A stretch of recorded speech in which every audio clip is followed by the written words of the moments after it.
When it comes to compassion, a lot of the time we find it a lot easier, seemingly, to be compassionate to other people rather than ourselves.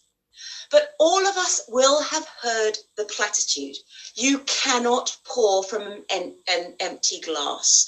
And if you are trying to be compassionate and give and support when you haven't actually filled your own glass for yourself, it becomes extremely difficult to do.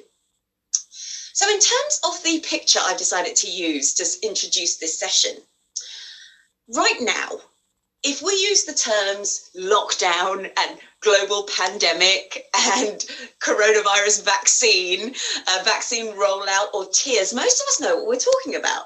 Because the whole thing is, we're all in the same storm. We're all facing the same issues. However, we are not necessarily in the same boat.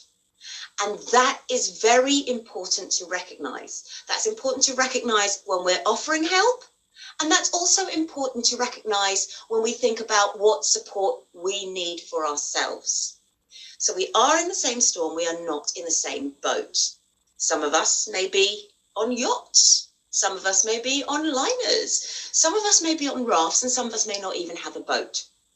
And that difference in circumstance often results in a difference in mindset, and therefore that results in a difference in need and also in what we're hoping to offer or to receive.